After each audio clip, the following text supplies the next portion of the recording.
bonsoir à toute la communauté. Voilà, soyez les bienvenus à la dernière session Éco Covid long, Afrique francophone.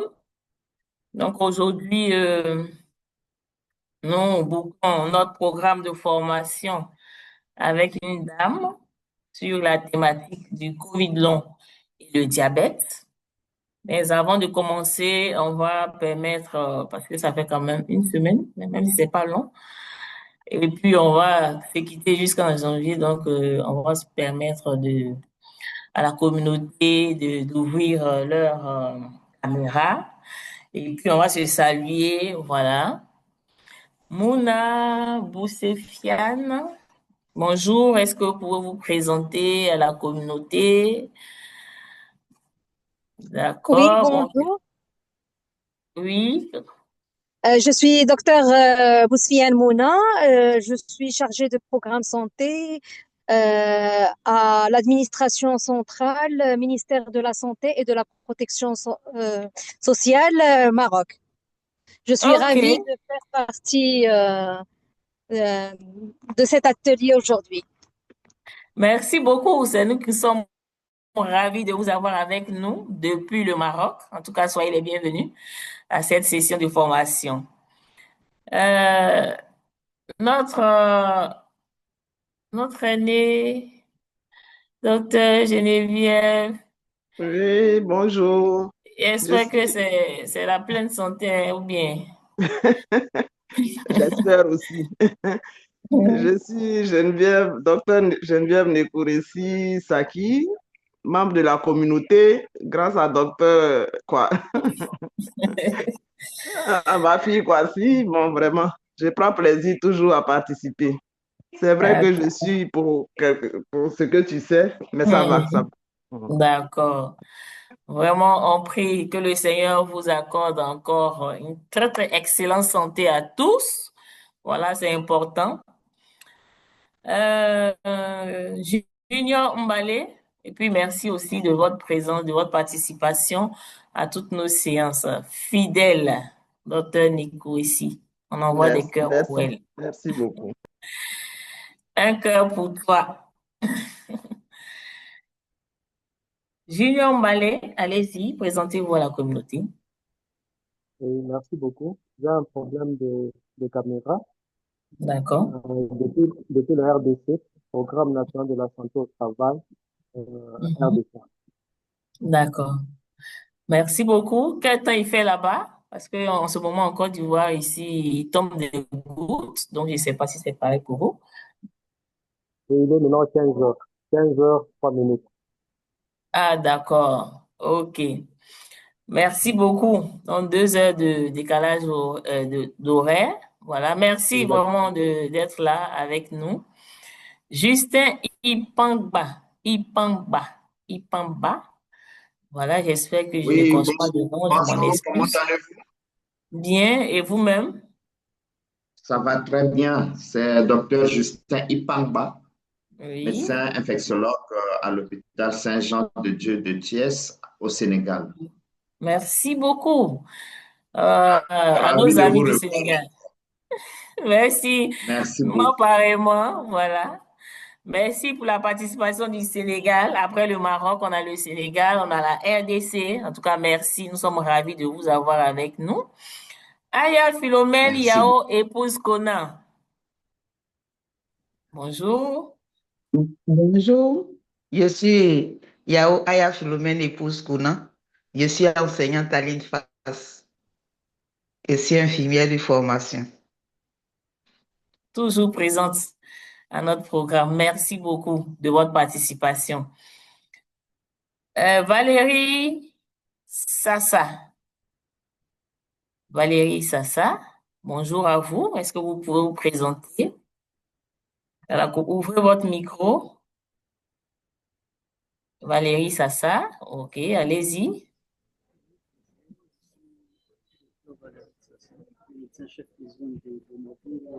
On vous entend faiblement. Est-ce que vous pouvez mettre le micro?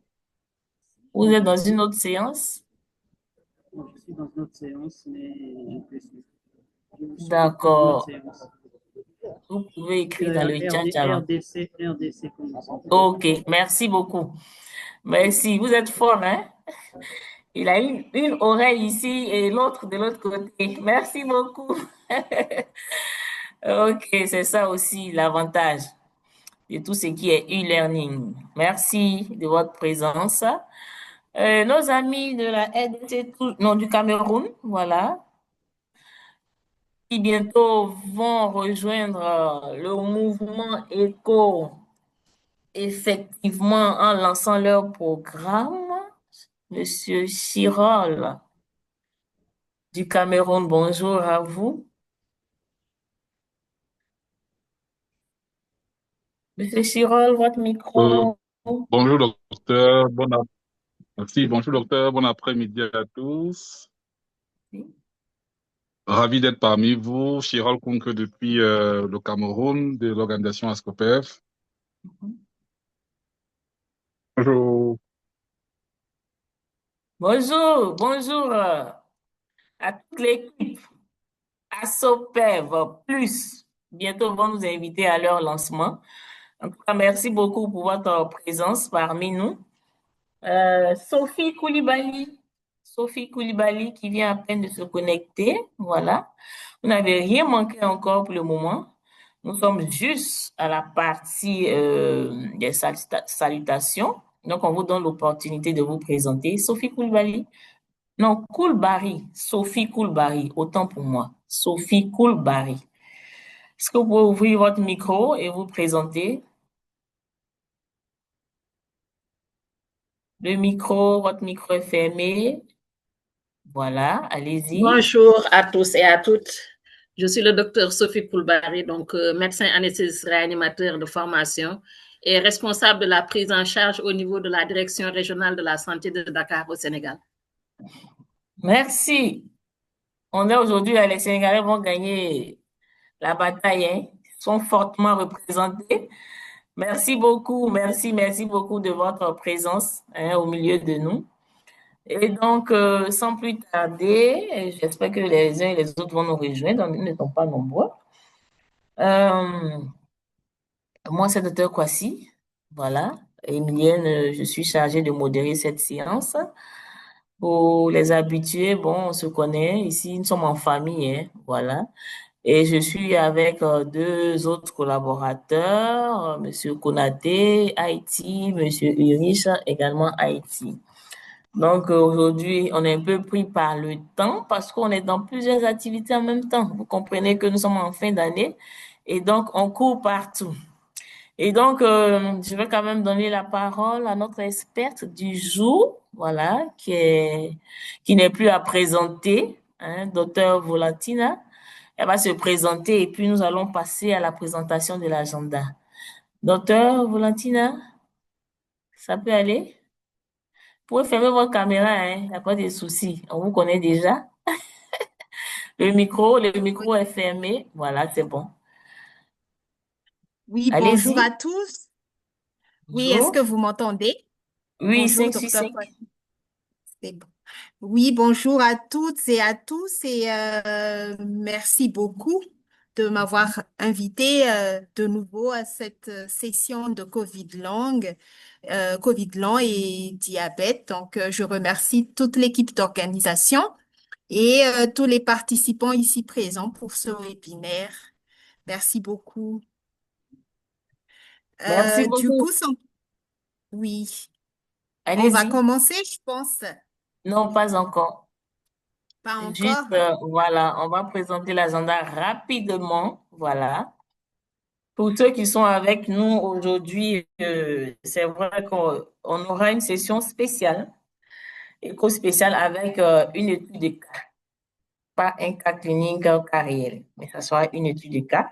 Et donc, l'expert va échanger, interagir avec vous sur cette étude de cas. Et donc, le thème d'aujourd'hui, c'est COVID long et diabète. Voilà, on va tout à l'heure, comme je le disais, l'étude de cas, suivi d'échanges et des recommandations, c'est-à-dire qu'on doit pouvoir résoudre cette étude. Ensuite, l'expert va enchaîner avec la présentation didactique. Et nous allons terminer aux environs de 14h05 par la clôture et le feedback. Voilà, on va rappeler les consignes, c'est très important pour nous. Fermez vos micros lorsque vous ne parlez pas. Lorsqu'on vous demande de vous présenter, vous activez votre micro, vous donnez vos noms, le nom de votre organisation, votre pays. Voilà, lorsque vous prenez la parole, il faudra mettre votre téléphone sous silence. Pour les questions, il faut lever la main. Voilà, on va vous donner la parole. Et puis, ne pas divulguer d'informations de santé protégées. Donc, le cas, heureusement que c'est une étude de cas, donc ça sera présenté de façon anonyme. Voilà. Diapo. Donc, si vous avez des problèmes, si vous ne nous entendez pas, donc échangez dans le chat avec le IT. Pour ceux qui nous ont rejoints, puisque nous avons déjà commencé, hein, présentez-vous dans le chat. Et puis, à la fin de la présentation, 2 jours après, on met toujours les présentations en ligne. Donc, vous avez la possibilité de les télécharger. Et cette session, elle est enregistrée et votre présence vaut consentement à être enregistrée. Voilà. Donc, 2 types de certificats dans le cadre de cette formation. Une attestation de session qui est délivrée après avoir répondu au sondage et un certificat de participation à la fin du programme lorsque nous allons faire le point et voir ceux qui ont vraiment participé depuis le début de ce programme de formation. Et donc, vous comprenez avec moi que c'est en utilisant les données de participation, de réponse à vos questions que nous arrivons à faire l'évaluation de ce programme et également à produire des communications. Merci beaucoup. Voilà. Donc, comme je le disais tantôt aujourd'hui, c'est une session spéciale parce que on n'a pas un cas clinique réel, voilà, mais on a une étude de cas qui sera présentée par notre experte. Donc, elle va interagir avec vous. Voilà, pour voir, parce qu'on a déjà abordé cette thématique l'année dernière ou l'année d'avant. Donc, on va voir si les réflexes sont restés à travers cette étude des cas. Donc, docteur Volantina, on a le président du comité scientifique qui vient de nous rejoindre. Bonjour, professeur Kra.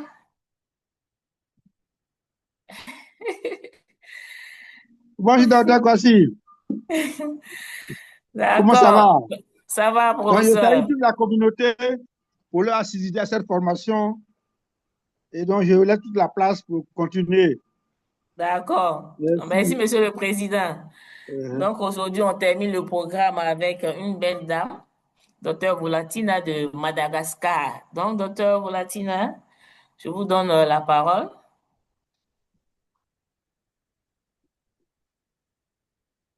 Votre micro, docteur. Oui, merci. OK. Oui, donc c'est un honneur pour nous de vous présenter le Covid lent et le diabète au cours de cette présentation. Diapo. Au cours de cette présentation, donc, nous allons voir un cas clinique qui est une étude de cas, comme a expliqué Dr. Kwasi tout à l'heure, qu'on va vous présenter et avec des quiz à la fin. Et après, les recommandations et présentations didactiques par rapport à ce cas.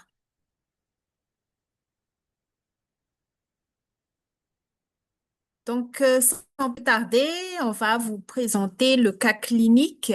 Il s'agit de Madame L, qui est âgée de 46 ans, diabétique de type 2 depuis 6 ans et sous metformine 850 mg fois 2 par jour, qui a présenté il y a 4 mois une infection de COVID-19 de forme modérée, qui a été prise en charge en ambulatoire où il n'y avait pas d'hospitalisation. En fait, cette patiente, elle se plaint de fatigue intense persistante depuis la guérison de la phase aiguë. Il y a donc ces symptômes-là, palpitations à l'effort minimal, dyspnée lors des petites activités, juste quelques marches, une montée de...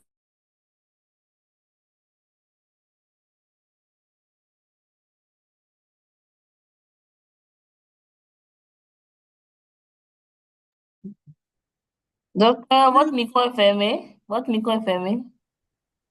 Allô? Oui, c'était coupé. Vous m'entendez? Eh, Oui, allez-y. Peut-être c'est un problème de réseau, hein. Son micro est ouvert. Ah, d'accord. Donc, je vais poursuivre la lecture. Donc, cette patiente de 46 ans déclarée guérie de la phase aiguë se plaint de fatigue intense persistante, de palpitations à l'effort minimal, de dyspnée lors des petites activités, même les de petites marches, des troubles de concentration, des douleurs musculaires diffuses. Ces symptômes persistent depuis plus de 12 semaines. Dans ses antécédents, c'est une patiente diabétique de type 2 qui est mal contrôlée auparavant, avec une hémoglobine glycée à 8,4%. Elle a une hypertension modérée de grade 2. Elle est obèse, hein, voilà. Elle a une IMC à 29 km² et elle a fait une infection COVID-19 il y a 4 mois de cela. Et c'est une tabagiste une ancienne tabagiste. Et non vaccinée, elle n'est pas vaccinée contre la COVID-19. À l'examen clinique, elle a une tension à 13,8. La fréquence cardiaque était à 98 battements par minute au repos. Une fréquence respiratoire à 18 pour par minute. Euh, L'oxygène était à 96% à l'air ambiant. L'examen au niveau cardio-respiratoire était normal. Elle a effectué un test, le test de marche de 6 minutes, qui a mis en évidence une tachycardie disproportionnée et une fatigue marquée. Les autres examens des autres appareils étaient sans anomalie. Docteur Valentine, c'est bon, vous êtes là? Oui, je suis là. En fait, D'accord. il pleut beaucoup ici chez nous, donc je pense que Ok, ça perturbe la connexion, le réseau. c'est ça. Oui. Donc, nous sommes Excusez-moi arrivés pour... à cette question. Mhm. D'accord. Là, vous Donc, m'entendez? oui, oui, c'est bon, ça va. Oui. Oui, donc voilà le cas. Il y avait les symptômes, les signes fonctionnels qui ont duré plus de 12 semaines. Et à l'examen physique est presque normal, à part le test de marche, donc, qui a montré une tachycardie au cours du test de marche. Donc, si je vous pose la question, quelles sont ou quelle est votre hypothèse diagnostique, ou est-ce que vous avez plusieurs hypothèses diagnostiques devant ce résumé syndromique de notre patiente? Voilà la première question. Est-ce qu'il y a quelqu'un qui peut répondre? D'accord. Donc, chers participants, vous avez la parole. Voilà. Mon homo, bonne arrivée. Vous n'avez rien manqué. Donc, Je suis là. Je vous pensez à réfléchis. quoi? Non, je réfléchis encore. Je suis en train de tout amasser, docteur. D'accord. Donc, Merci, elle a Chemel. fait COVID-19. Il y a 4 mois qu'elle a fait COVID-19. Elle a été déclarée guérie à cette phase aiguë de COVID-19. Mais quand même, après plus de 12 semaines, il y a des signes qui persistent. Voilà, et c'est une ancienne tabagiste. Elle est diabétique de type 2. Voilà. Donc, face à tous ces éléments, on est à quelle hypothèse diagnostique vous pensez? OK, allez-y, Oui, allez-y. Monsieur Chirol. OK. Je vais essayer de poser mon impression diagnostique. Moi, je pourrais dire ici que la dame, ou alors, suite au cas, mon impression diagnostique ici peut être je pourrais dire une infection respiratoire. C'est vrai qu'on n'a pas parlé de dyspnée dans la présentation de cas, mais je pourrais dire qu'il y a une infection respiratoire ou bien pulmonaire également envisagée. Est-ce qu'il y a une tuberculose elle est tabagiste? Bon, ça, c'est mon impression, hein, mon impression diagnostique, en fait.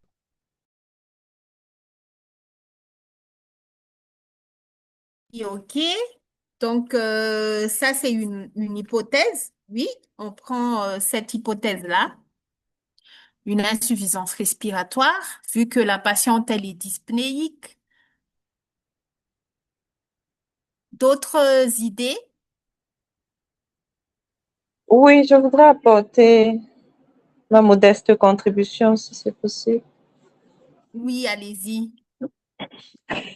Euh, je pense également, comme le docteur vient de le dire, à une infection pulmonaire beaucoup plus, parce que on dit qu'il y a une tachycardie disproportionnée à 130 battements par minute et une fatigue marquée. Ça veut dire que dès que le patient essaye de faire le moindre effort, même à la montée des marches, il se fatigue. Donc, il doit avoir un problème respiratoire pulmonaire, bien que la TA et la fréquence cardiaque au départ semblaient un peu bonne et la saturation en oxygène. Donc, c'est un peu ça c'est un peu ce à quoi je pense, quoi. Et c'est un patient qui a fumé à l'époque et qui aurait arrêté. C'est un patient qui a fait la COVID. C'est un patient qui est diabétique. Ça fait que c'est une personne à risque pour beaucoup d'autres pathologies. Et sa plus grande difficulté, des soucis, des difficultés respiratoires au moindre effort font penser à un problème cardio-pulmonaire. Merci. Merci. OK. Oui. Une proposition aussi. Oui, compte tenu de son diabète qui est mal suivi, type 2, est-ce qu'on peut penser à une complication métabolique de son diabète, notamment peut-être une acidose, une isocétose de son diabète, Une pour le acidose. diabète? Voilà. D'accord. Parce qu'on n'a pas les OK. informations. Voilà. Complications métaboliques. Voilà, le diabète. D'accord. Oui. Merci. Et du coup, la deuxième question, c'est les examens paracliniques que vous allez prescrire. Donc, face à vos hypothèses, logiquement, donc, vous allez explorer le cœur et les poumons, n'est-ce pas? Vous permettez que je parle encore? Je suis sur le téléphone et du coup, ça bug. J'arrive pas à lever la main. Désolée. Comme Oui, examen paraclinique qu'on va demander pour ce patient précis, il y a les bilans biologiques avec sa NFS, sa CRP, son bilan hépatique, ionogramme sanguin aussi, je pense, sans omettre les ECG, écho, plus ou moins échocardiographie, la radiographie thoracique, pourquoi pas un scanner thoracique, et continuer avec les épreuves d'effort ou c'est quoi, c'était Spirométrie. Spirino, voilà exactement, et plus ou moins aussi les bilans neuropsychologiques, quoi. Donc, c'est un patient où il faut investiguer, pousser les investigations paracliniques. Merci. D'accord. Très bien. Oui, effectivement, hein, toutes les réponses ont été valable et c'est vrai, devant ce tableau, quelqu'un qui souffre d'une dyspnée, il faut déjà penser à explorer les poumons, le cœur, et il faut penser à une insuffisance respiratoire. Cela peut être euh, une pneumopathie, une infection, mais également d'autres causes d'une bronchopneumopathie chronique obstructive, vu que c'est une patiente qui a été une ancienne tabagique avec des risques cardiovasculaires très élevés. Donc, c'est valable, en fait, en termes d'hypothèse. Oui, c'est écrit dans le chat, ETT, exploration fonctionnelle respiratoire et le scanner. Oui, le pneumopathie séquelaire, BPCO débutante, cardiomyopathie débutante. Oui, bien sûr, ce sont les hypothèses diagnostiques qu'on va penser chez cette patiente. Et euh, oui, pneumopathie fibrosante, les séquelles de la COVID et tout ça.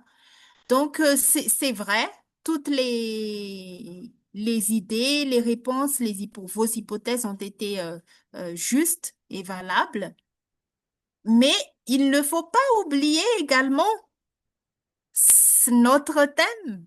Oui, bien sûr, on parle de Covid long. Il ne faut pas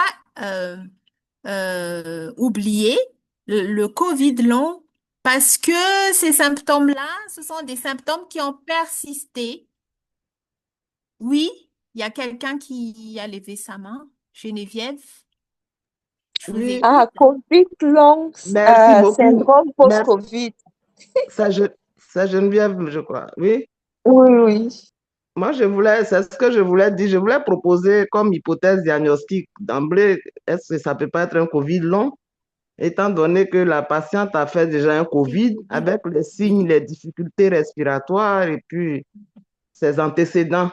Donc, moi, j'allais penser directement au COVID long et investiguer dans ce sens-là. Merci. Merci beaucoup. Oui, Ah, bien sûr. oui, je voudrais ajouter on est passé directement aux examens paracliniques sans penser à cette hypothèse des syndromes post-COVID. Parce qu'il y a la fatigue chronique qui est là, il y a les problèmes cardio-pulmonaires et autres. Donc, merci, docteur. Le cas est vraiment enrichissant. Oui, Merci. donc il ne faut pas oublier d'y penser, mais ça n'empêche pas de penser aux hypothèses qui ont été évoquées, parce que c'est vrai, hein, quand quelqu'un souffre d'une dyspnée, il faut penser à une origine respiratoire. Donc, les infections respiratoires, pneumopathie séquelaire, bronchopneumopathie chronique obstructive, cardiomyopathie, vu que c'est quelqu'un qui est hypertendu également, ça peut donner un début d'une insuffisance cardiaque. Donc, toutes les hypothèses ont été justes, mais sans oublier le Covid long. Et donc, il faut faire les examens paracliniques. Diapo? Docteur, question, s'il vous plaît. Oui, oui. Elle a dit qu'on prendra comme diagnostic principal, hypothèse diagnostic principale COVID long et les autres seront en différentiel, des diagnostics différentiels. Oui, effectivement, chez quelqu'un qui a fait de la COVID il y a 4 mois et Mhm. qui a un terrain très vulnérable avec diabète, HTA, c'est quelqu'un qui peut développer les conséquences tardives de La la COVID-19. COVID-19.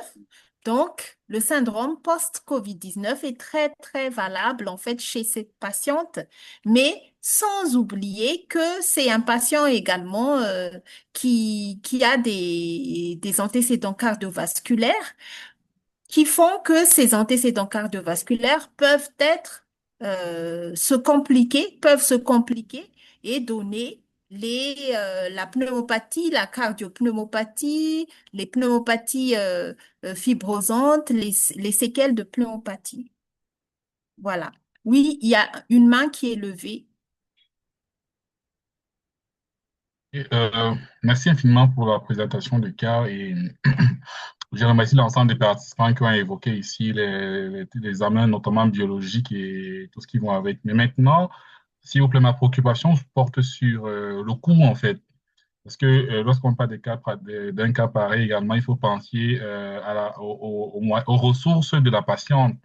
En fait, quel examen pourrez-vous préconiser de manière qui peut être moins coûteux pour la patiente et qui nous permettra vraiment d'avoir, pas forcément le diagnostic, mais d'avoir quand même une orientation de diagnostic pour éviter des dépenses supplémentaires à la patiente, en fait. Je suis d'accord que tous ces examens sont très importants, mais quelle peut être la priorité pour cette patiente? Parce que le coût des dépenses viendra d'elle, en fait. Parce qu'il faudrait qu'on mette l'accent également sur le coût. Donc, c'est ça ma préoccupation, s'il vous plaît. Oui, c'est une très bonne question. Parce que même ici aussi chez nous, les patients doivent payer tous les examens paracliniques. Il y a ceux qui ne peuvent pas payer. Devant ce tableau, ce sera mieux tout d'abord d'éliminer, euh, de faire le scanner. Le scanner, c'est très, très important parce que c'est le scanner qui est beaucoup plus performant afin d'identifier tous les hypothèses diagnostiques que nous avons évoquées tout à l'heure. Au scanner, on peut voir s'il y a une, une pneumopathie fibrosante. Il y a également euh, les complications, les bronchopneumopathies chroniques obstructives, les syndromes interstitiels qui sont difficiles à identifier à la radiographie thoracique. Donc, le scanner, c'est très important. Si le patient peut faire le scanner, c'est déjà un examen performant et qui est standard afin que on peut éliminer les autres causes. Parce que à partir du scanner, on peut analyser les hypothèses diagnostiques et puis l'électrocardiogramme, au minimum le CG, pour explorer le cœur. Voilà les deux qu'on peut faire. Parce que nous aussi, en pratique, on, on limite beaucoup les examens paracliniques pour économiser, pour que le patient peut garder de l'argent pour acheter les traitements. Donc, il faut faire la balance. C'est vrai que si on est dans un pays où euh, où on peut tout prescrire, on prescrit tous les examens paracliniques qu'on vient de citer, le FR, euh, le FR ou la spirométrie, le scanner, l'écho-cœur, tout ça, on peut le faire d'emblée. Mais si on est limité, on peut se limiter au scanner qui va explorer à la fois le cœur, s'il y a une cardiomyopathie ou il y a également les autres complications respiratoires. Voilà, Euh, je ne sais pas si ça vous a... Oui, oui, docteur, permettez que j'ajoute, bien que oui. le scanner soit primordial pour ce patient, je pense qu'on ne va pas mettre de côté la NFS et la CRP parce que c'est des examens élémentaires à faire pour ce cas clinique. Donc après, on peut ajouter le scanner et puis le CG. Oui, bien sûr. Il y a les examens biologiques hein, qu'il ne faut pas oublier, la NFS et la CRP.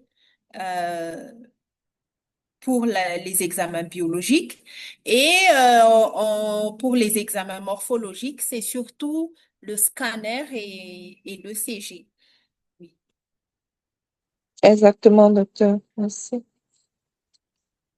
Donc, la deuxième question. Donc, ici, on peut évoquer d'emblée le Covid long, vu que c'est une patiente qui a beaucoup de facteurs de risque qui font que c'est une patiente vulnérable et pouvant donner toutes les conséquences possibles à long terme de la COVID-19. Mais sans oublier ce qu'on a dit tout à l'heure. Et la deuxième question, est-ce que vous allez penser à son diabète?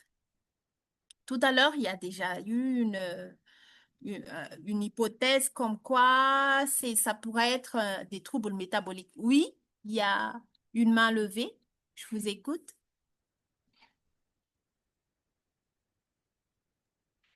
Monsieur Ok, Junior, merci. docteur Oui, Junior monsieur. Mbalé, allez-y. Oui, merci beaucoup. En fait, pour son diabète, c'est un diabète, on peut dire déséquilibré, avec son hémoglobine glycée qui est à 8,4. Selon les normes, il faudrait arriver à 6. Selon l'OMS ou bien selon la Fédération internationale du diabète, il faut arriver autour de 6. Et là, je pense qu'avec seulement le metformine, il faut passer à une bithérapie.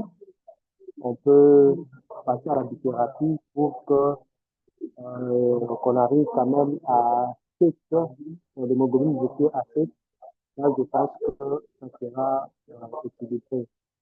Et à part ça, on doit jouer sur l'alimentation, parce qu'avec le diabète de type 2, on peut gérer ça avec l'alimentation, l'activité physique. Donc, il est c'est une obésité, l'IMC à 29. Donc, il faut des exercices physiques pour diminuer le poids. Et l'alimentation, il faut une éducation sur le régime. Il faut une alimentation sur des régimes hypocaloriques pour avoir un effet sur le poids, vu que nous sommes en présence d'un obèse. L'orienter vers un diététicien qui aidera la personne avec ce régime-là hypocalorique. Donc, on va beaucoup plus privilégier les aliments riches en fibres et les aliments faibles en indice glycémique. Donc, maintenant, il faudra se rassurer qu'au centre de santé, il y a un éducateur ou un diabétologue afin qu'on puisse accompagner notre malade.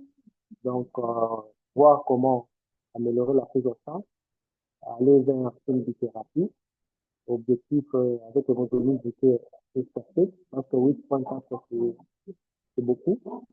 Et suivre les malades. Je pense qu'avec l'alimentation, l'exercice physique, les habitudes, on peut bien gérer sa glycémie. Merci.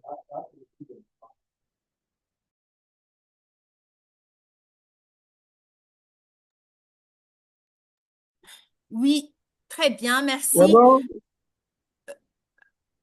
Oui, Très bien. Oui, je voulais dire aussi que je vois cette difficulté génétique là-dessus. Hein. Il faut quand même au moins faire la glycémie pour voir elle a combien oui, quel est le taux de glycémie dans le sang. Et doser oui, l'acétone, tout le reste pour chercher une composante métabolique quand même.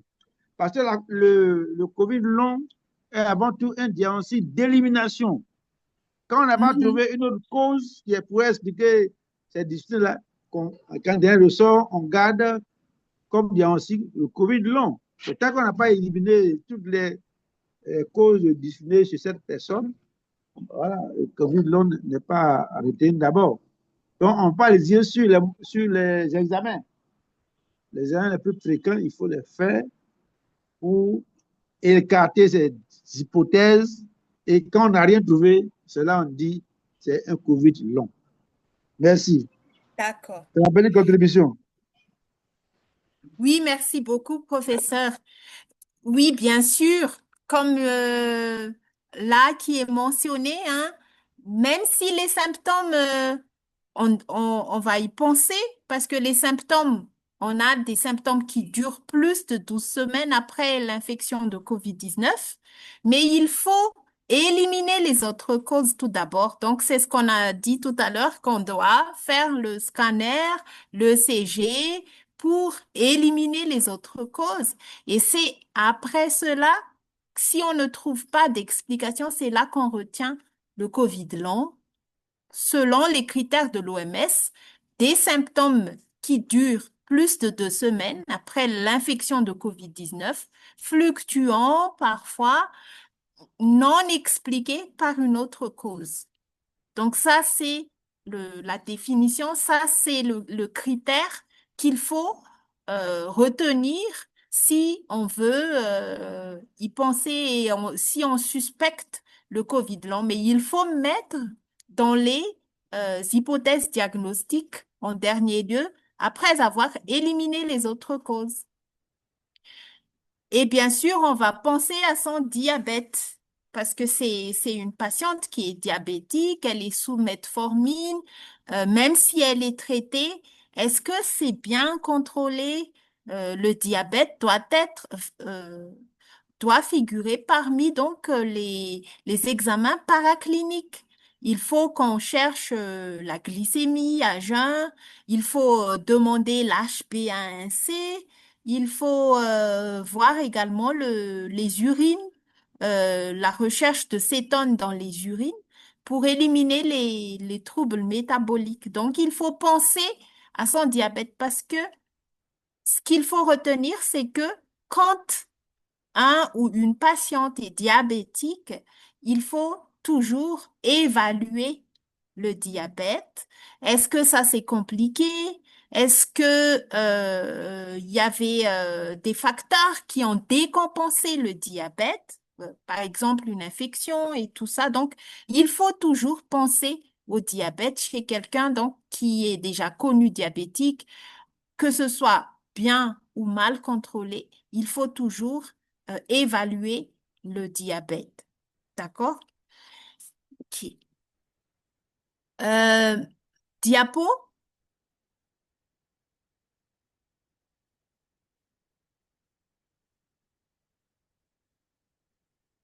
Diapo? Oui.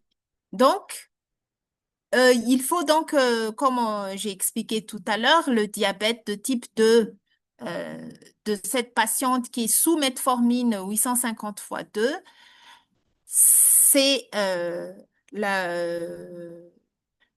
une des hypothèses diagnostiques, c'est l'association de COVID-19, du syndrome post-COVID-19, au diabète. Mais il faut avant tout éliminer les autres causes. Oui, diapo.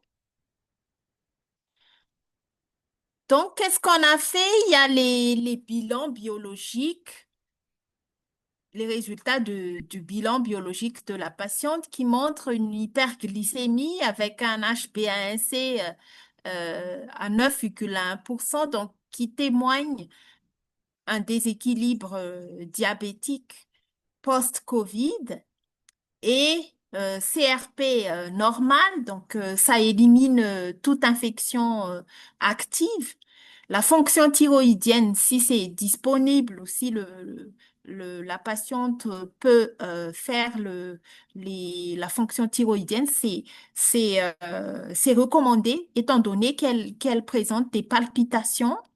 La fonction rénale également, mais tout ça est revenu normal chez cette patiente, hormis l'hyperglycémie.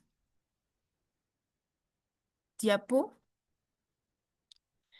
L'ECG montre une tachycardie sinusale et l'échographie cardiaque est normale. Le test d'effort, elle se fatigue très vite et le test d'effort a été impossible. Et sur le plan respiratoire, le scanner thoracique est normal, pas de séquelles pulmonaires décelables. Et les EFR montrent une légère baisse de la capacité d'effort, mais les volumes euh, résiduels, les VEMS et tout ça ont été normaux. Donc, si on résume, donc, apparemment, le scanner n'a pas est normal, il n'y a pas de séquelles au scanner. L'écho-cœur est normal. Il y a une hyperglycémie avec un HbA1c qui est perturbé à 9,1%. Donc, à ce niveau-là, on peut éliminer les autres causes. Afin de retenir le COVID long, on peut éliminer les autres causes car on a les examens morphologiques qui ont été normaux. Donc, on va retenir que c'est un syndrome post-COVID parce que il n'y a pas d'autres causes et la glycémie est très, très perturbée. Le patient développe un COVID long avec une glycémie qui est très perturbée, même si elle est sous traitement. Donc, comment vous allez prendre en charge alors la patiente? Si on sait qu'il n'y a pas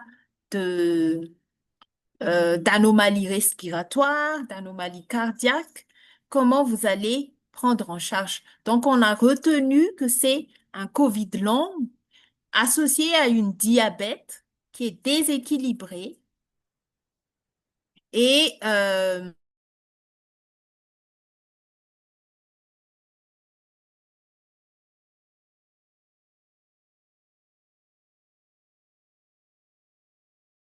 très marquée chez cette patiente.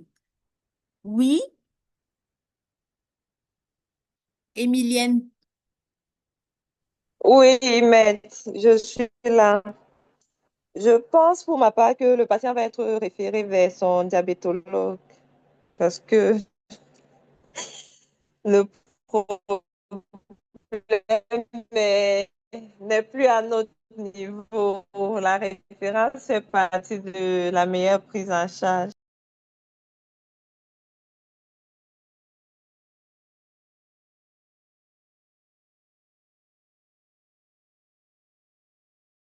Oui, bien sûr, oui, merci beaucoup pour cette réponse. C'est vrai, ce sera mieux de référer la patiente chez son diabéto.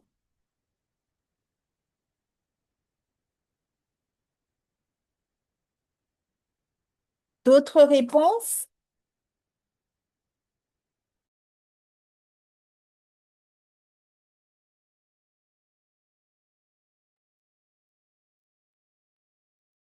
Oui, Dagobert, Chirol.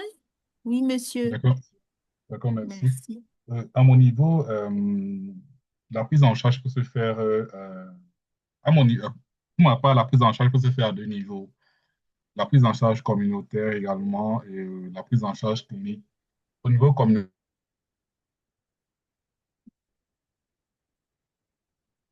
J'ai au pas sujet très bien éducatif, au sujet entendu. psychosocial, parce que la Est-ce personne que est dans vous, une communauté.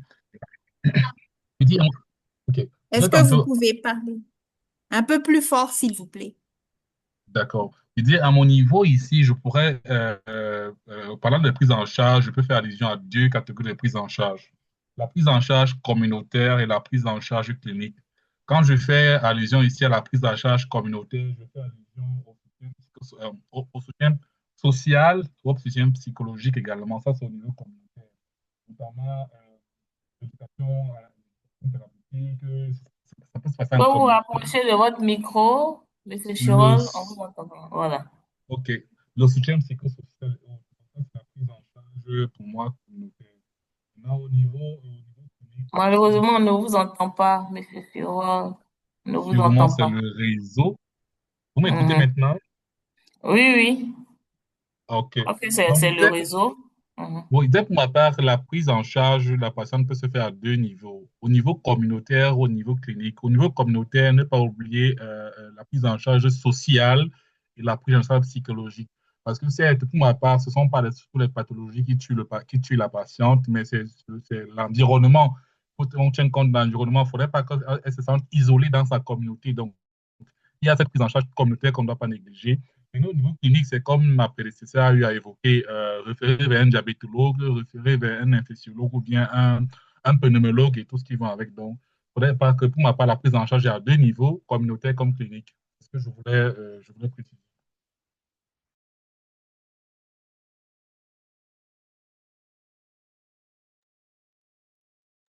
Oui, bien sûr. OK. Oui, il y a... Moi, je euh, propose que, en plus donc de la prise en charge psychosociale, je propose qu'on l'adresse à la médecine pour réadapter donc sa respiration. Je sais pas comment on appelle, médecine, je sais pas comment on appelle. Médecine de réadaptation pour essayer donc de corriger donc la dyspnée et surtout essayer aussi la, la fatigue. Oui. C'est une rééducation. Hein. Voilà. J'ai oublié cette médecine-là. Il y a un qui nous a fait le cours la dernière fois, le professeur Seri. Moi, comme je suis à Bouaké, j'allais le référer à professeur Seri pour essayer de régler son problème avec une médecine adaptée. oui, Voilà. merci beaucoup pour cet élément de réponse également. Je donne la parole à Émilienne et après je vais lire toutes les interventions dans le chat et on va continuer parce que le temps passe vite. Oui, Émilienne, Madame Émilienne. Euh, oui, je viens d'écrire dans le chat que, comme le médecin l'a dit tout à l'heure, le volet psychologique n'est pas à négliger. Mais j'ai envie de poser une question. Est-ce que ce patient qui a une fatigue sévère à l'effort, est-ce qu'il n'a pas besoin de kiné? Est-ce que la kiné ne lui ferait pas de bien? Beaucoup. Je vais mettre. D'accord. Oui, merci beaucoup. Et je vais continuer dans le chat tout d'abord parce qu'il y a beaucoup d'éléments de réponse. Il y a surveiller le régime alimentaire pour son diabète et continuer les traitements tout en surveillant la glycémie et aussi une bonne psychothérapeute de soutien pour bien juguler le stress négatif qui vient avec. Plusieurs patients ont été traités par une corticothérapie au long cours, même dans la forme modérée du COVID. Certains de ces patients souffrent encore d'une insuffisance surrénalienne lente, surajoutant la décompensation des comorbidités déjà présentes. Oui, ça aussi, on peut y penser.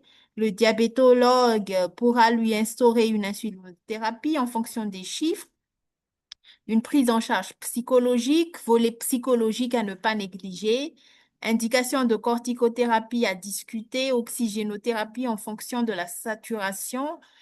La saturation, elle est bonne, on a vu que ça n'a pas baissé.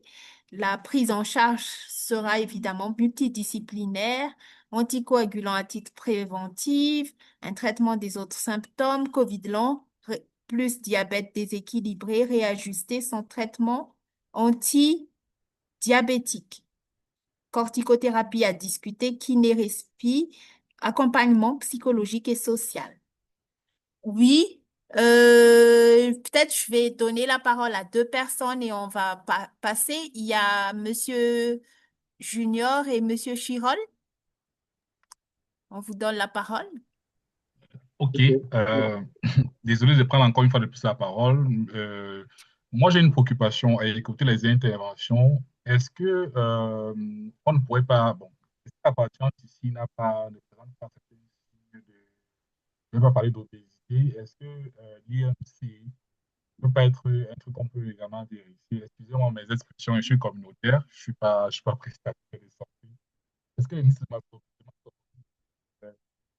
n'est pas aussi une priorité parce que si la dame est obèse, Peut-être, peut-être ça qui donne la fatigue. Là, je vous entends plus.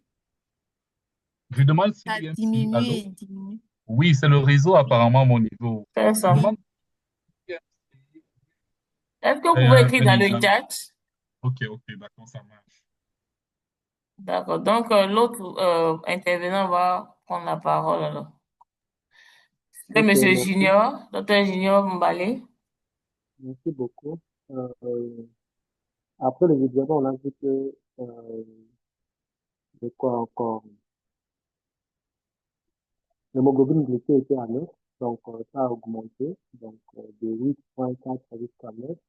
Donc là, il faut passer à la bithérapie, donc associer premièrement la metformine et le dibenzlamide, ou encore associer metformine avec un inhibiteur de la DPP4 ou un inhibiteur du NCG-NC2. Donc, parce que le problème, c'est situé au niveau des iso-dysphonias. Si on passait à la bithérapie, je pense qu'on peut équilibrer le cycle. Maintenant, à part cette bithérapie, lorsqu'on va atteindre l'hémoglobine glycée autour de 7 comme objectif de notre prise en charge, là maintenant on va associer les autres mesures régionaux-diététiques. Donc, des conseils sur l'alimentation, parce que vous allez voir donc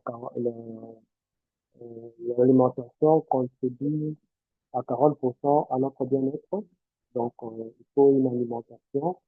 Des conseils, c'est ce que la personne peut prendre, l'activité physique et aussi certaines habitudes, donc modifier son hygiène de vie. Comme déjà la personne ne fume plus, c'est une bonne chose. Donc, il faudrait éviter le tabac, éviter la prise excessive d'alcool. Je pense que lorsqu'on modifie l'hygiène de vie, on améliore son alimentation et l'exercice physique. Je pense que la personne pourra équilibrer son diabète et tenir compte aussi de la prise en charge du Covid long. Oui, merci beaucoup. Bien sûr, ça, c'est les détails par rapport à la prise en charge de son diabète. Donc là, on va prendre en charge son diabète parce que on a une aggravation du diabète. C'est peut-être dû au Covid long. On va voir ça à la présentation didactique. Mais également, c'est peut-être le diabète est peut-être aussi un facteur aggravant, le Covid long. Donc, dans les deux sens. Mais il faut prendre en charge le diabète selon les recommandations de prise en charge du diabète. Il y a la metformine, elle est déjà sous metformine, donc on va associer parce que euh, on a une hyperglycémie, on va associer, on va faire une bithérapie et parce que c'est une patiente qui a des facteurs de risque cardiovasculaire élevés avec un surpoids, une hypertension artérielle également. Donc, on va mettre la patiente sous bithérapie. Oui, il y a Monsieur Jérémy qui demande la parole, donc on vous écoute. Euh, Peut-être après, monsieur, on va peut-être continuer, demander aux autres d'intervenir dans le chat, vu qu'il est Oui, presque 14 heures. Voilà. oui, on vous donne la parole et après on va continuer.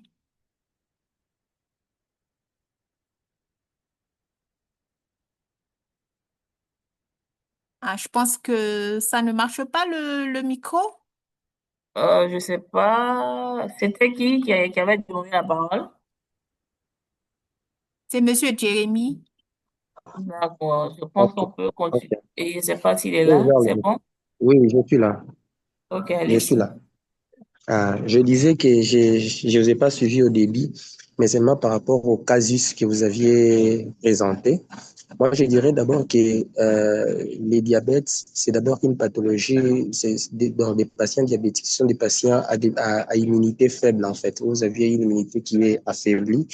Alors, avoir déjà le Covid qui vient se greffer, ça fragilise encore davantage les patients. Alors, la prise en charge sera pluridisciplinaire, comme vous venez tantôt de le dire, c'est-à-dire il faudrait la prise en charge et prendre le diabète prendre le diabète en compte, c'est-à-dire donner un antidiabétique oraux que vous allez donner au patient selon ce qu'il a l'habitude de prendre et selon la clinique de votre patient. Est-ce qu'un antidiabétique oral, ça va, ça ira? S'il y a l'hypertension qui s'est installée, il faudrait donner aussi peut-être quelque chose par rapport à ça et surtout lutter contre les COVID-19 parce que ça peut fragiliser l'état du patient parce que le problème, c'est que le COVID peut engendrer comme conséquence chez un patient diabétique.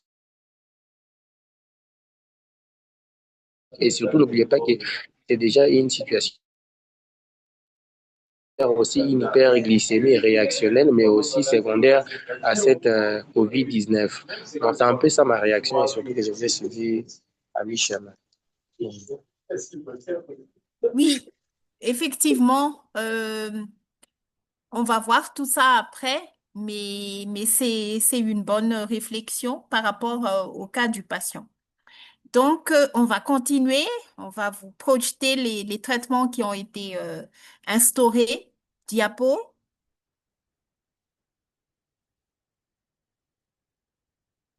Donc là, comme on a expliqué tout à l'heure, hein, il faut qu'on intensifie le traitement, ajout d'une insuline basale ou bien passage à l'agoniste GLP-1 selon le protocole en diabéto ou le protocole qui est validé pour chaque pays avec un objectif glycémique à 110 à 150 mg par décilitre. Et ne pas oublier l'éducation thérapeutique parce que là aussi, il faut demander à la patiente si elle est bien observante ou pas par rapport à son traitement de diabète. Mais surtout, il faut penser à, à dépister, à évaluer toujours le diabète en cas de COVID, que ce soit au cours de la phase aiguë, que ce soit au cours de la phase chronique. Il faut toujours évaluer le diabète. Et si le diabète est déséquilibré, il faut intensifier le traitement. Ensuite, diapo. Ensuite, ça aussi, on a trouvé ça lors de notre discussion de tout à l'heure, c'est la réadaptation fonctionnelle par rapport au COVID long. Il faut programmer les réhabilitations respiratoires, les exercices fractionnés, la marche lente avec repos adéquat. Selon donc l'état du patient, on ne va pas lui forcer à faire beaucoup d'efforts, mais des exercices petit à petit, fractionnés, avec des marches lentes, mais programmées progressivement. Oui, diapo. Et il faut bien hydrater, vérifier l'état d'hydratation. euh, En cas de tachycardie, parce qu'on a vu que l'ECG montre une tachycardie sinusale, il faut demander les avis cardio, mais sous réserve des avis cardio du cardiologue. On peut instaurer une dose faible de bêta-bloquant si la tachycardie est très invalidante et ça gêne le patient. Ensuite, en cas de troubles cognitifs, donc entraînement cognitif, hygiène du sommeil, planification d'activité pour ces troubles cognitifs, diapo. Pour ces douleurs musculaires, parce qu'on a vu qu'elle se plaint de douleurs musculaires, donc des antalgiques, paracétamol, étirement doux, physiothérapie, et sans oublier, comme on a dit tout à l'heure, l'impact psychologique important. euh, Important, c'est le soutien psychologique chez la patiente. Donc, Je tiens juste à faire un petit remarque que la corticothérapie n'a pas figuré dans la prise en charge. Selon les études, en fait, il n'y a plus d'orage cytokinique lors de la COVID long.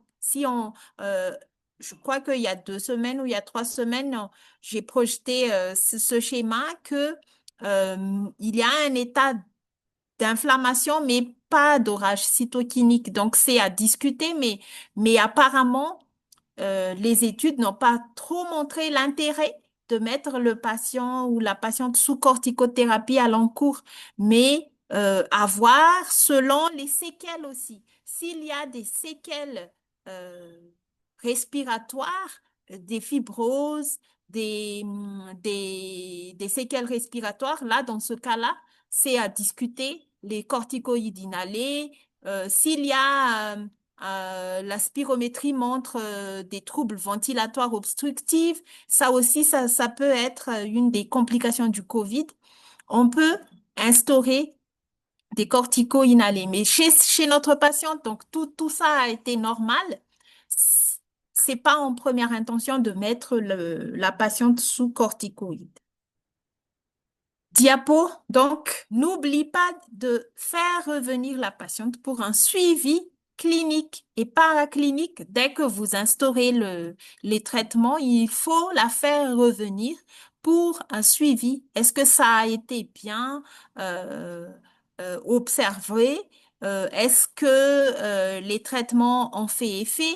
Donc, il faut faire un suivi clinique et un suivi paraclinique, l'HbA1c de contrôle après 3 mois, il faut toujours refaire parce que ça peut être, le déséquilibre peut être durable par rapport au diabète occasionné par le COVID long. Diapo. Donc, on va présenter maintenant les recommandations. Comme on a discuté, hein, je pense que tout le monde est d'accord sur ce point que le diabète est un facteur majeur parce que le diabète euh, diminue la régulation immunitaire, un facteur majeur de l'infection à COVID, mais également un facteur de vulnérabilité du patient qui fait que le patient peut développer toutes les conséquences à long terme de COVID long, de COVID-19, c'est-à-dire le COVID long. Et donc, le COVID long aussi, en soi, entraîne souvent un déséquilibre glycémique durable. Et la prise en charge repose sur la réhabilitation, le contrôle strict de la glycémie et la prise en charge symptomatique. Et il faut toujours exclure les autres causes. Il faut toujours exclure les autres causes. Le diabète, donc, si on prend le mécanisme, c'est que le diabète favorise l'inflammation chronique de bas grade, la dérégulation du système immunitaire, le stress oxydatif. Et parallèlement, diapo, le COVID long est associé également à cette persistance d'une inflammation systémique et dysfonction autonome avec des anomalies métaboliques et des troubles cognitifs post-viraux. Donc, le diabète double est un facteur de risque majeur. Il double le risque de COVID long et aussi aggrave les symptômes de COVID long, la fatigue, les troubles cognitifs et le déséquilibre glycémique. Oui.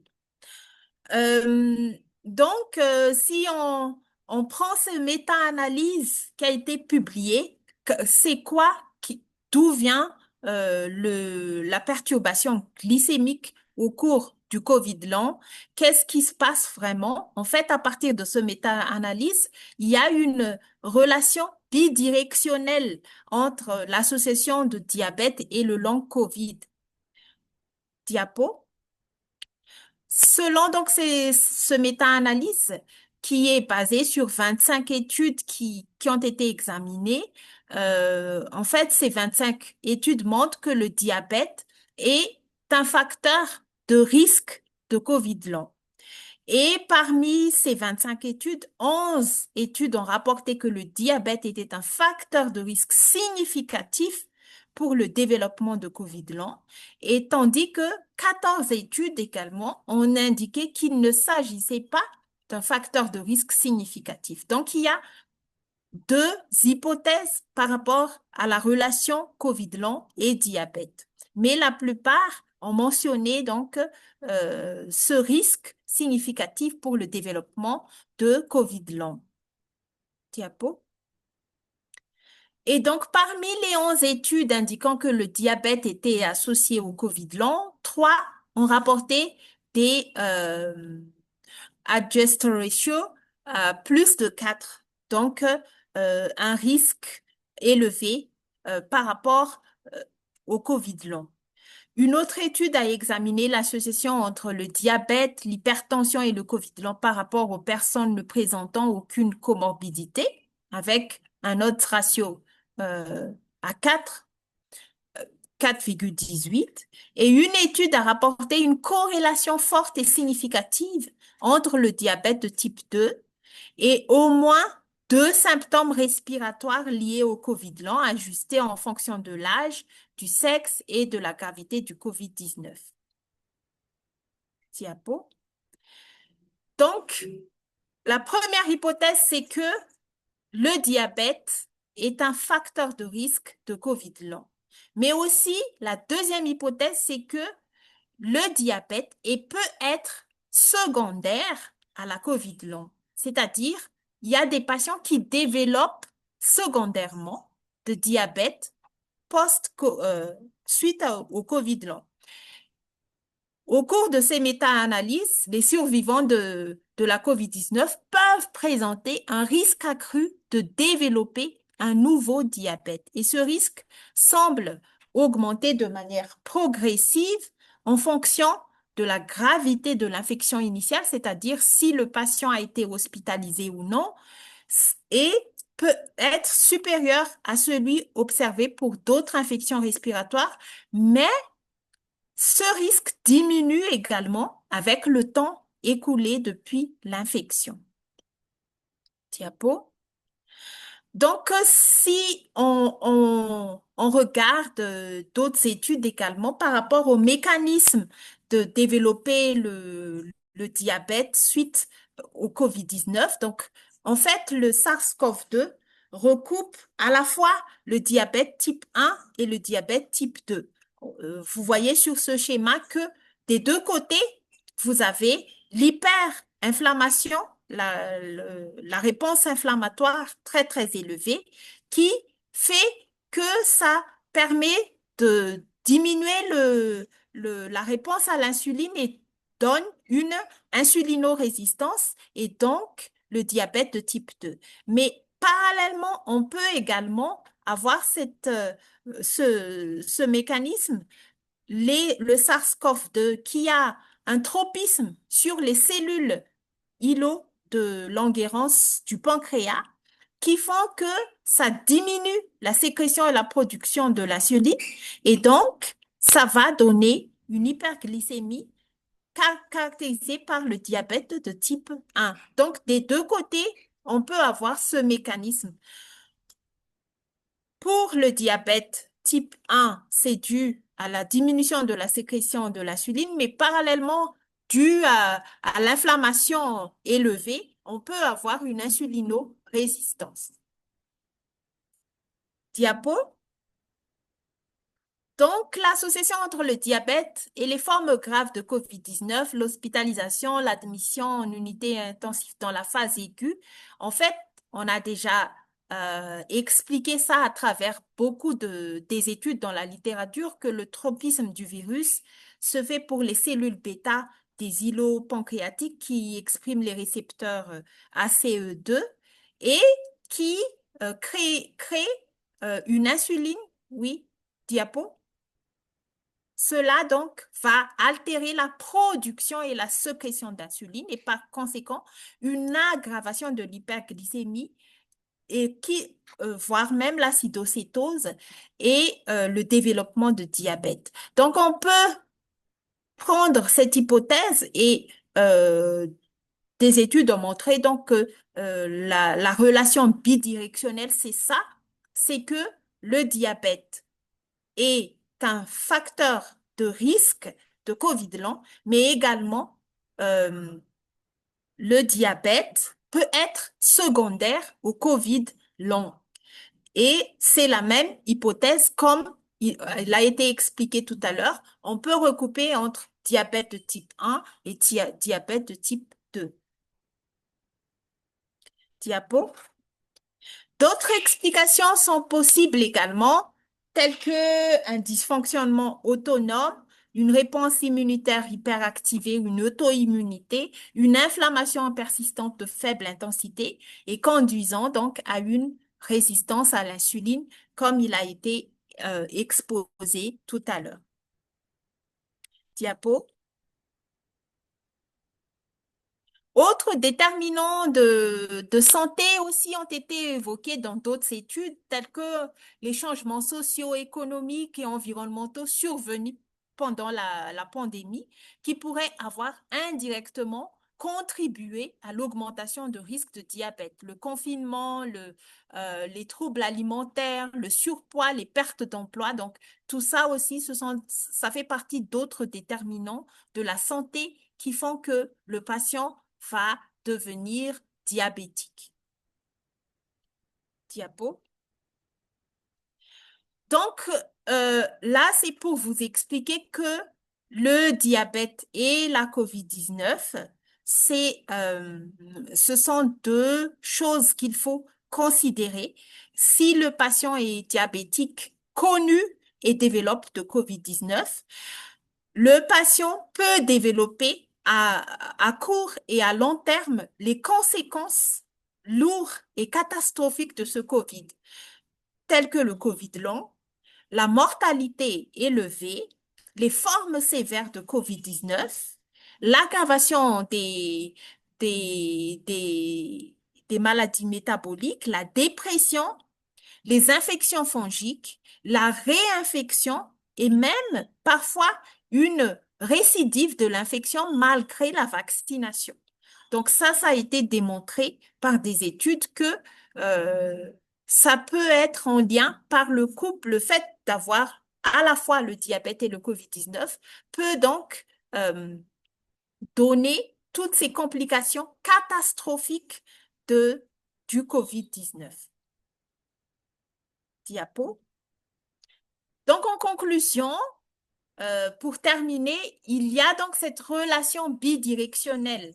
Le diabète préexistant est un facteur de risque pour le développement du COVID long, mais aussi on peut avoir un diabète au cours du COVID long, mais il faut toujours faire d'autres recherches parce que toutes ces études qui ont été publiées, il y a beaucoup d'hétérogénéité en termes de méthodologie, de définition de cas de COVID long, des populations à risque et parfois il y a quelques petites tailles d'échantillons et de courtes durées de suivi. Donc, il faut discuter et d'autres recherches supplémentaires peuvent être intéressantes pour bien expliquer cette relation bidirectionnelle. Mais ceci étant, des deux côtés, on peut déjà avoir cette hypothèse diabète préexistant et aussi une apparition du diabète au cours du COVID long.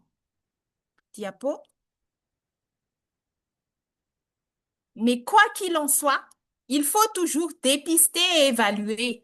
Si votre patient est diabétique connu, il faut évaluer le diabète si le ou la patiente développe de la COVID-19 au cours de la phase aiguë et même au cours de la phase chronique ou post-COVID et aussi faire une surveillance attentive des personnes diabétiques pour détecter le développement de COVID long est envisagé, mais également faire une surveillance, comme il a été expliqué, dépister le diabète au cours de la phase chronique et surveiller et évaluer le diabète. Diapo. Donc voilà, ainsi s'achève ma présentation. Je vous remercie de votre attention. Merci. Merci beaucoup, Dr. Volatina. On peut envoyer des signaux. Vraiment, ça a été une session très enrichissante. Merci. Et je pense que c'est un beau cadeau pour la fin de ce programme. Et donc, merci à tous pour ces échanges. Merci à Dr. Valentina, qui est dans une autre activité, mais qui a tout fait pour être là. En tout cas, merci au professeur Kraoufoué. Il est 14h20. Nous avons largement dépassé le temps, vu que la séance était très enrichissante. Merci pour votre participation très active. Voilà, ça a été vraiment très interactif. Merci à tous. Et puis, on a mis le lien du feedback dans le chat. Il faut faire le feedback et puis on va rester en contact dans le groupe WhatsApp par rapport aux prochaines étapes et puis voilà. Donc nous clôturons bien ce programme de formation COVID lors de l'année 2025. On vous souhaite bonne année, voilà, si on s'est pas vu. Et puis on se donne rendez-vous l'année prochaine, voilà, pour un autre programme aussi enrichissant que cette année, plus diversifié avec les urgences de santé publique. Donc, merci à tous. Merci à professeur Kraoufoué. Merci à tous nos aînés. Merci pour tous ces échanges qui ont été très enrichissants. Merci à Dr. Valentina. Et puis bon, on reste en contact pour la suite. Au revoir. N'oubliez pas de faire... ouvrez les caméras pour notre dernière session de l'année quand même. On va se voir, prendre des photos. Merci à tous. Surtout, merci à Dr. Valentina pour cette présentation et à l'année prochaine. L'année prochaine, bye bye. Que Dieu nous garde et bonne fête de fin d'année. Merci à vous aussi, docteur Kwasi. À tout le monde. On se donne rendez-vous. Toujours, Inch'Allah. Oui. Merci infiniment. C'était très enrichissant. Merci. Merci.